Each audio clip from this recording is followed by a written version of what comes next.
Zidane has an exceptional coordination, an exceptional touch of the ball. Zidane, in my opinion, was the best player that I trained. Above all, it was really a pleasure to see him. Everyone should say thank you, because not only he was a great player, but he was a great man. He needs no introduction. Zinedine Zidane was an inspired and inspiring player. A talent, a charisma, and a sincerity praised by all.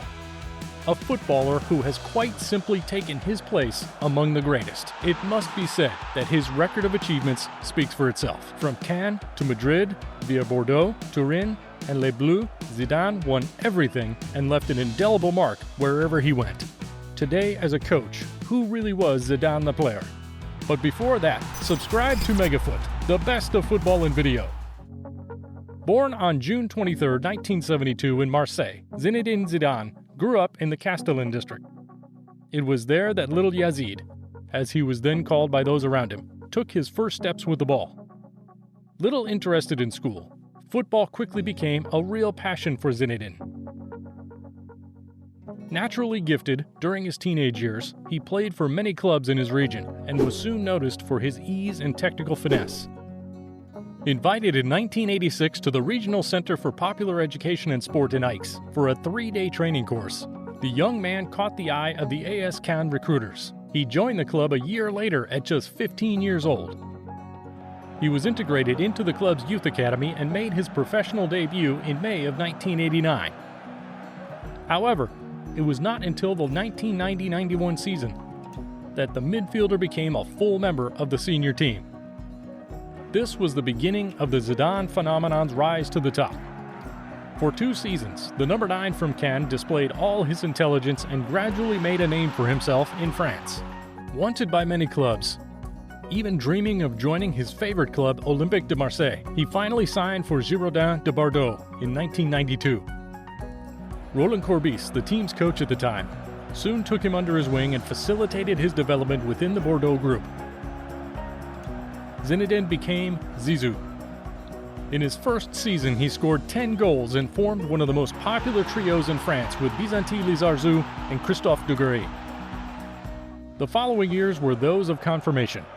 Zidane was awarded the UNFP trophy for the best young player in the 1994 championship, and his talent opened the doors to the French national team. But the prodigy who never ceases to be talked about once more. Having scored 15 goals and provided 22 assists, Zinedine was a star in the 1996 season. He was voted best player of the championship and left the country that had revealed him to the whole of Europe at the end of that season. Zinedine joined Juventus, the European champions, for 35 million francs. Until now considered an excellent player, the Frenchman is going to completely change his dimension in Turin. But it was not all plain sailing. At the time, Serie A was the toughest league in the world, and Zizou also had to find a place for himself in a talented squad. His debut was complicated. Sometimes he was relegated to the bench, vomiting, fatigue. The old lady's number 21 struggled to establish himself in midfield and suffered from the intensity of Italian football. His coach at the time, the great Marcello Lippi, decided to swap his role as regista for that of a trequartista, just behind the strikers. It was a revelation.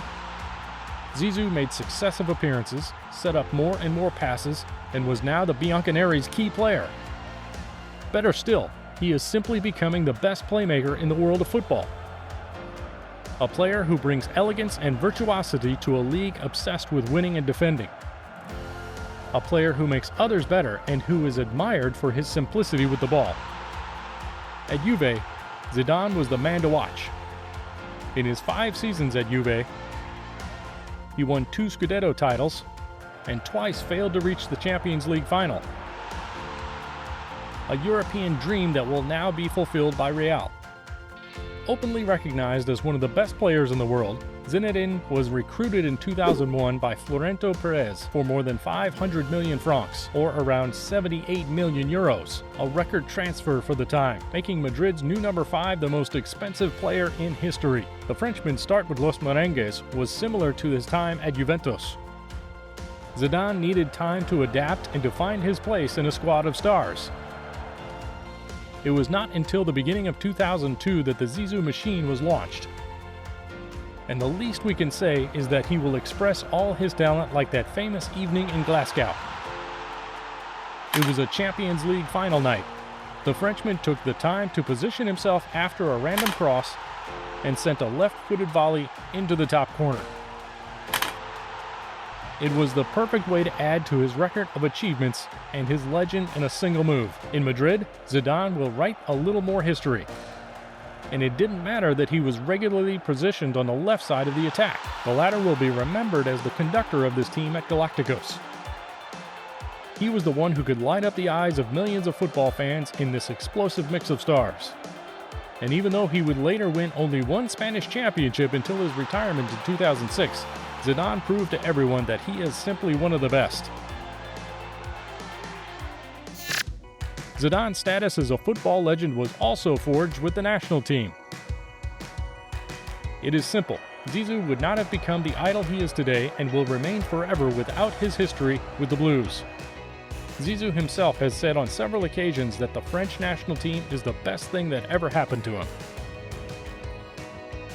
His adventure began one evening in August 1994. He came on at the hour mark against the Czech Republic and scored 2 goals in quick succession, enabling the Blues to snatch a draw. The takeover was underway. His love affair lasted almost 12 years, and even a separation of just under a year failed to darken it. On July 12, 1998, Zidane flew over the World Cup final, scoring twice against Brazil. 2 brilliant strikes made him the icon of an entire nation that night. On the heels of his world title, the child of La Castellane was at the top of his game. Zizou will deliver until his victory at the Euro 2000 his best performances for the French team. We had to wait until the 2006 World Cup to see Zidane at such a high level in a French shirt. After coming out of retirement following the failures of 2002 and 2004, the number 10 found his 20-year-old legs and played gala football in his last international competition. His exceptional performance against Brazil in the quarterfinal will undoubtedly remain one of the most beautiful moments ever achieved by a football player. Ball protection, leg sweeps, hooks, sombrero, one-touch play, everything went right. He scored the winning penalty against Portugal in the semifinal and played in the last match of his career a second World Cup final. He was determined to leave an even deeper mark in the history of football and prove that he was not made of the same wood as the others, with a panenka that was as masterful as it was improbable against Buffon. And if the circle was almost complete, fate decides otherwise. The rest is history, unfortunately. Despite this, Zidane's popularity is such that the public will forgive him his outburst. Just like his bloodthirsty side, which he never really managed to hide throughout his career. Forget his bad gestures. Zizou will remain in the eyes of the whole world a humble player, intermingled with class and grace. A player who has become over time a huge marketing product that all the brands want to buy. A player born to win, no matter his age, no matter what club he plays for. And if his statistics were less full than those of other great names in football, his impact on the field was obviously quite different. Not because he was beautiful to watch, combining spectacle and efficiency, but because he chose the best moments to shine. Yes, Zidane was an artist, a maestro who forged his myth at 2 of Europe's greatest clubs. Golden Ball winner in 1998, FIFA Best Player in 1998, 2000, and 2003. Best Player at Euro 2000 and the 2006 World Cup. The man with multiple individual awards and 108 caps for the Blues is now a fixture in the pantheon of world football. And even today, Zinédine will always be Zizou. Where do you think Zidane ranks among the greatest players of all time? Tell us what you think in the comments. And if you liked it, don't hesitate to talk about our channel around you, to like it, to share it,